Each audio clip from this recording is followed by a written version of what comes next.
ఇలా ఈ తెలివితేటలకు కాంగ్రెస్ వాళ్ళు అంటున్నారు కేసీఆర్ నువ్వు బయటికి రా అన్నారు మొదలు.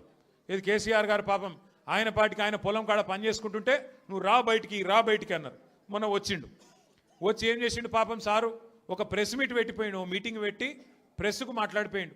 దానికే ముఖ్యమంత్రికి ముచ్చెమటలు పట్టినాయి, చలిజ్వరం వచ్చింది, దెబ్బకు మరిగా ఇష్టం వచ్చినట్టు ఒర్రుతున్నాడు. ఇప్పుడేమంటున్నాడు, నువ్వు అసెంబ్లీకి రా అంటున్నాడు.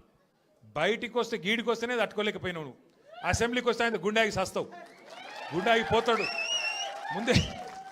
ముందే ఇంతున్నాడు, ఆయనతో గుండాకి డామ్మంటాడు. ఇప్పుడు ఇవాళ రేపు ఎట్లయిపోయిందంటే నిజంగా బాధ అనిపిస్తుంది. నాకు తిట్టాలని లేదు కానీ బాధ అనిపిస్తుంది. ఇప్పుడు మా లీడరు అన్నది పక్కకు పెట్టు, తెలంగాణ తెచ్చిన నాయకుడు అన్నది పక్కకు పెట్టు, 2 సార్లు ప్రజలు గెలిపించిన ముఖ్యమంత్రి అనేది కూడా పక్కకు పెట్టు. మా నాయన కదా, మా నాయన తిడితే కొడుకుకు రేషం రాదా? ఇక్కడ దాకుంది కోపం, ఇక్కడ దాకుంది. దొరికితే ఎడమకాలు చెప్పు తీసుకొట్టాలని ఉంది. కానీ ఏం చేయాలి, ప్రజాస్వామ్యం. ఎకతక్క మాట్లాడితే మళ్ళీ ఏమంటారు, అగో వీనికి అహంకారం ఉంది రాబోయ్ అంటారు. అహంకారం నాదా ఆయనదా? నేను గుంటూరులో చదువుకున్నా అంటాడు. అరే నేను గుంటూరులో చదువుకుంటే నీకేం వచ్చింది రాబోయ్, నాకు అర్థం కాదు. అప్పుడు ఆంధ్రప్రదేశ్ కలిసి ఉండే, నేను గుంటూరులో చదువుకున్నా, మళ్ళీ హైదరాబాద్లో చదువుకున్నా, పూనాలో చదువుకున్నా, అమెరికాలో చదువుకున్నా, నేను ప్రపంచం అంతా చదువుకున్నా. నీ లెక్క చదువు సందే లేకుండా తిరగలేదు. మీ అమ్మాయి నీకు చక్కగా తొవ్వ చూపెట్టలేదు, నేనేం చేయాలి దానికి? నీ ఏడిపోయింది నా మీద. అవో వీనికి ఇంగ్లీష్ వస్తుంది అంటాడు. అరే నాకు వస్తే నీకేం నొప్పిరా నాయన, నేర్చుకో. నేను హిందీ నేర్చుకున్నా, ఉర్దూ నేర్చుకున్నా, రేపు అవసరమైతే గోర్మాటి భాష నేర్చుకుంటా. నువ్వు నేర్చుకో, నేను ఎవడ నాపిండా, నిన్ను వద్దన్నాడు ఎవడన్నా, నువ్వు కూడా నేర్చుకో. దానికి కూడా ఏడిపోయి నా మీద, నేనేం చేసిన? ఇంకొక అంటే నాకు ఎక్కడ గమ్మత్ అనిపిస్తుంది అంటే, నేను ఆంధ్రాకి పోయి ఇంటర్మీడియట్ చదువుకుంటే తప్పట, కానీ ఆయన ఆంధ్రాకి వెళ్ళి అల్లుడిని మాత్రం తెచ్చుకోవచ్చట. ఈ అమ్మ ఇది ఎక్కడ కథ రాబోయ్. అందుకే ఇక ఆయన పేరు ఏం పెట్టినట్టుగా నేను ఇట్లా లాభం లేదని చెప్పి మనోని పేరుగా అల్లుడు భీమవరం కదా, అందుకే ఈయన చిట్టినాయుడు పేరు కూడా భీమవరం బుల్లోడు అని పెడితే అయిపోతుంది. ఓకే వెలుగు భీమవరం బుల్లోడు మనకు నీతులు చెప్తున్నాడు. అరే ఆంధ్ర అంటే మరి ఆంధ్ర వల్ల ఓట్లు కావాలి, ఆంధ్ర వల్ల చుట్టూ తిరగాలి, కానీ మళ్ళీ ఆంధ్రాని మాత్రం నేను పోయి చదువుకుంటే నీకు నచ్చినది, నీకేం బాధ అవుతుంది? నాకు అర్థం కాదు. ఇంకొక మాట నాకు అర్థమే కాదు. ఇప్పుడు ఇక్కడ ఉన్నారు మీరు, ఇంతమంది ఉన్నారు, చాలామంది పిల్లలు మన హైదరాబాద్కి వెళ్ళి, మన తెలుగు రాష్ట్రాలకు వెళ్ళి చాలామంది చదువు కోసమో ఉద్యోగం కోసమో వేరే దేశాలకు పోతారు. అమెరికా పోతారు, లండన్ పోతారు, ఆస్ట్రేలియా పోతారు, ఇంకొక ఆడికి పోతారు. ఆ దేశాలలో ఇళ్ళలో నౌకర్లు ఉండరు కదా, ఆ దేశాలలో ఏం చేయాలి? మనది మనమే పని చేసుకోవాలి, మన బట్టలు మనమే ఉతుక్కోవాలి, మన వంట మనమే పడుకోవాలి, మన టాయిలెట్ మనమే క్లీన్ చేసుకోవాలి. ఈ పిచ్చోనికా ఏం తెలియదు, చదువుకున్న బాపతేనేమో తెలుస్తుండే. ఇక మాట్లాడతాడు, ఏమంటాడు వీడు, ఇప్పటికీ అమెరికాలో బాత్రూమ్లు కడుగుతుండే అంటాడు నన్ను. అరే అమెరికాలో నా బాత్రూమ్ నేను కడుక్కున్నా, నీకేం వచ్చింది రాబాయ్, నాకు అర్థం కాదు. అమెరికాలో ఎవరిది వాళ్ళు చూసుకుంటారు, పని చేసుకుంటే కూడా తప్పేనా? ఎవరి ఇళ్ళలో వాళ్ళు బాసాన్లు తోముకుంటే తప్ప, ఎవరి ఇళ్ళలో వాళ్ళు బట్టలు ఉతుకుంటే తప్ప? అంటే మరి మా ఆడపిల్లలు మీరందరూ ఉన్నారు, ఇంటి పని అంతా మీరే చేస్తారు, మరి ఇంటి పని మొత్తం మీరు చేస్తే తప్ప అది? అట్లా మేము కూడా చదువుకున్నప్పుడు అమెరికాలో ఇంట్లో ఎవడుంటాడు మరి? ఎవరి పనాలు చేసుకోవాలి, ఎవరి గిన్నెలాలు దోముకోవాలి, ఎవరి బట్టలాలు ఉతుక్కోవాలి, ఎవరి టాయిలెట్లు క్లీన్ చేసుకోవాలి, తప్పేమున్నది అలా? దాన్ని పట్టుకొని టాయిలెట్లు క్లీన్ చేసేటోడు నీ లెక్క సంచులు మోయలే, నీ లెక్క దొంగ పనులు అయితే నేను చేయలే. ఇంకొక మాట ఏమంటాడు, నేనట మా అయ్య పేరు చెప్పుకొని బతుకుతున్నా అంట. అవు మా అయ్య గొప్పోడు, మా అయ్య తెలంగాణ తెచ్చిన మొగోడు మొనగాడు, బరాబర్ చెప్పుకుంటా. తప్పేమున్నది? మా అయ్య పేరు నేను కాకపోతే ఎవడు చెప్పుకుంటాడు, నాకు అర్థం కాదు. మా అయ్య మొగోడు మొనగాడు తెలంగాణ తెచ్చినోడు, బరాబర్ చెప్తా.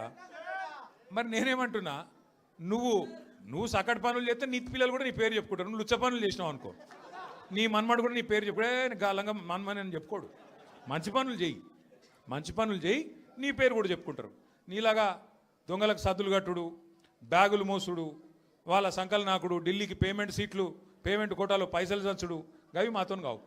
కొట్లాడతాం, మొగాళ్ళలాగా కొట్లాడతాం, మునగాళ్ళలాగానే బతుకుతాం, తెలంగాణ పౌరుషంతో బతుకుతాం. నీలాగా బతుకం, ఢిల్లీకి గులాములక్క మాత్రం బతుకం.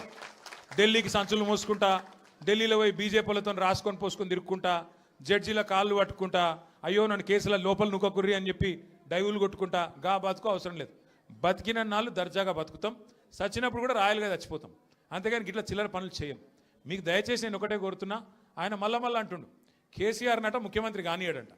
నేను కూడా మీ అందరికి ఒకటే చెప్తున్నా, మీ అందరి దయ ఉంటే, మీ అందరి ఆశీర్వాదం ఉంటే ఖచ్చితంగా కేసీఆర్ సంగతి ఇడిచిపెట్టు, నిన్ను కొడంగల్లో కూడా మళ్ళీ గెలవనీయకుండా చేసే బాధ్యత మాది. నిన్ను కొడంగల్లో మళ్ళీ గెలవనీయకుండా, మళ్ళీ అసెంబ్లీకి రానియకుండా చేసే బాధ్యత పార్టీగా మేమందరం ప్రజలుగా మేమందరం తీసుకుంటాం. నువ్వు మాట్లాడే మాటలు చేసే రోత పనులు వాటికి ఇలా ప్రజలు అసహించుకుంటున్నారు, నోట్లో ఉంచుతున్నారు. ఏం మాటలే అవి, ముఖ్యమంత్రి టీవీ పెడితే పిల్లలు ఖరాబ్ అయ్యేటట్టున్నారు నీ భాష ఇంటే అని చెప్పి మొత్తం టీవీలు బంద్ చేస్తున్నారు. గసంటి పరిస్థితి వచ్చింది. ఏం అడిగిండు కేసీఆర్ గారు మొన్న?